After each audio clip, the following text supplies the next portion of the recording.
Individual oral commentary, I received the poem. This word is not conclusion. Here is a table of contents. You can see it on your handout. First, summary. This word is not conclusion is written by Emily Dickinson in year 1862. It is a lyric poem as it describes the inner feeling of the poet. It is talking about the mystery of what awaits beyond death, that is, afterlife. And by using language devices, mainly allusion and metaphor, Emily Dickinson presents her idea, her faith, and doubt of whether there is something beyond the world and death. So I will structure my commentary into two parts. The first part, I will analyze the device and language. Because this poem only consists of one stanza with 20 lines, so I will separate it into 5 quatrains, each with 4 lines, and analyze them individually. The first quatrain, the prosaic form. This word is not conclusion. A species stands beyond it. It is invisible as music, but positive as sound. So the original text and the prosaic form is basically the same. So in the beginning, when reading this first quatrain, the reader feels like this is easy to understand. And here she uses simile, as she says that a species that stands beyond, which is afterlife, is like music and sound. Both are elements present in real life. So when reading this, the readers can understand her saying, which is afterlife is invisible, just like we cannot see music with bare eyes. And also, it is still positive. It is still there, just like we can hear sound, but we cannot see music. So for the first quatrain, she talks about the belief of existence beyond, how it is invisible but also exists. The second quatrain, prosaic form, it beckons and it baffles. Philosophers don't know how to find it, and through a riddle at last we can find it, but sagacity must go. Here, Emily Dickinson used contradiction. It beckons and it baffles. So she presents the idea that it, which refers to afterlife, it both welcomes us, it both intrigues us, but it also baffles us. It also resists us from fully understanding it. And here, riddle is the metaphor for death. So here, Dickinson can use death. And through a death, at last, we can find afterlife. But instead, she uses riddle. That is because riddle here does. When reading this riddle, here the reader can not only understand her saying that this actually is the metaphor for death, but also they can see that riddle is actually means it, which is afterlife. Afterlife is also a riddle. So using this metaphor, Emily Dickinson presents this double meaning of the word riddle. So for the second quatrain, Dickinson says how we can find afterlife. Through riddle, through death, but not through philosophy and sagacity. The third quatrain, prosaic form. To get it puzzles scholars, to gain it may have borne contempt of generations, and crucifixion shown. So here, scholars and men, they are all allusion to those people who study the holy text. So for the first 2 lines, Dickinson says that all those people who study Holy Bible, they are puzzled, and they even have to borne the contempt, the embarrassment shown by generations of people in order to gain afterlife. Here, crucifixion has these 2 meanings. The first is inflict of great pain. So if we understand it in this way, we can say that the author says that those people, those scholars, they have to suffer great agony to gain afterlife. And crucifixion, the second meaning is nailed to a cross, just like Jesus Christ is crucified, nailed to a cross in the Holy Bible. So if we understand it in this way, we can see that by using this allusion to Bible, Emily Dickinson elevates her whole idea of afterlife to divinity. So for the third quatrain, she talks about the price of faith. Even those divine people have to pay the price. The fourth quatrain, prosaic form. Faith sleeps and laughs and rallies, blushes if seen by anyone. She plucks at a twig of evidence to stop herself from falling down and asks a way in the way. Here, the prosaic form, I added a lot of additional details. That is because Emily Dickinson used personification as she personifies Faith as a young little girl. By using this personification, she illustrates this kind of imagery for the readers. And because the original text itself is concise, so she allows different readers to have different and diverse understanding of this text, of this imagery. Here, when is actually a pun. It has, first we can view it as the short for whether when.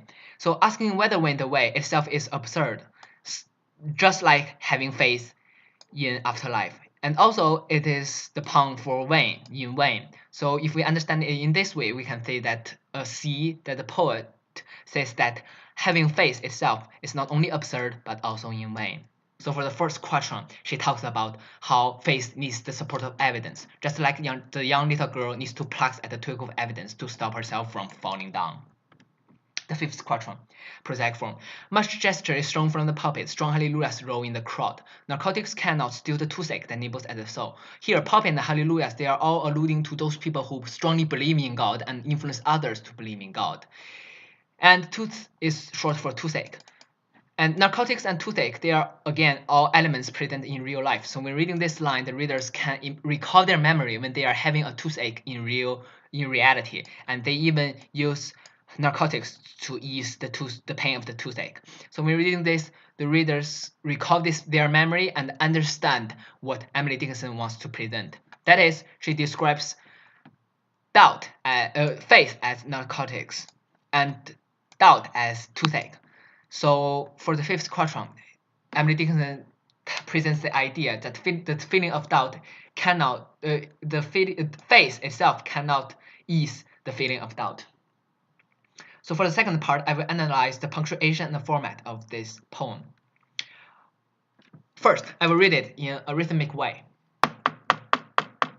This word is not conclusion, a species stands beyond, invisible as music, but positive as sound. It beckons and it baffles, philosophy don't know, and through a riddle at the last sagacity must go. To guess it puzzles scholars, to gain it men have borne contempt of generations and crucifixion shown. Faith sleeps and laughs and readies, blushes if any see, plucks at a twig of evidence and asks the wind away. Much gesture from the pulpit, strong hallelujahs roll. Narcotics cannot steal the tooth that nibbles at the soul.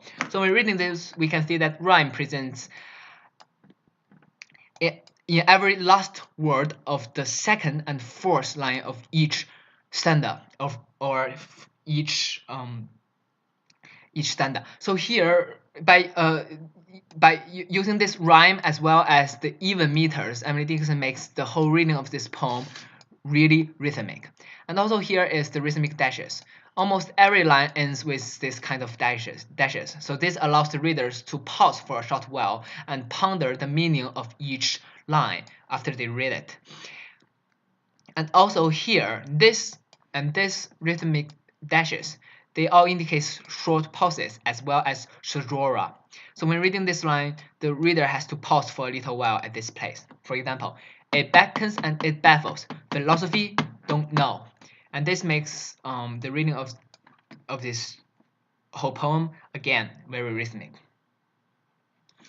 There are 4 lines that do not end with rhythmic dashes. The first line is unique as it is the only line that ends with a full stop. So this is actually a single sentence. When reading this single sentence at first, this word is not conclusion. The readers have this pushing feeling.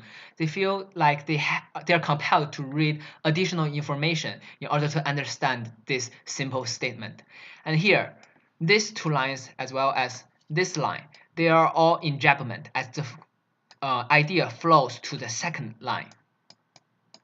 To gain it may have borne the contempt of generations. Narcotics cannot steal the toothache that nibbles at the soul. Emily Dickinson didn't put rhythmic dashes here because she doesn't want to, kind of disrupt the flow of the idea. So, summary. Using simile, Emily Dickinson says that the belief of existence beyond is invisible, but also it exists. And using contradiction, she says that the call of faith itself both intrigues us, but also resists us from fully understanding it. Later, she uses allusion to say that the price of faith is great, and even those divine individuals, they have to suffer great agony in order to gain faith of afterlife. Next, she uses personification as she personifies faith as a young little girl. And here she says that faith needs the support of evidence to stop it from falling down. And at last, by using a metaphor, she says that the feeling of doubt is like toothache, the pain of toothache, and even faith itself cannot ease the pain of toothache. So when using this all these devices, Emily Dickinson presents her faith and doubt of whether there's something beyond the world and death. So there ends my individual oral commentary, and here is appendix. First, the glossary. This is printed on your handout, and here is the source. Interesting literature, the Proning Bee Coming Study Guide. So if you are interested in this poem, then you can surf the internet and search on the internet for these 3 sources to gain additional information. That is all.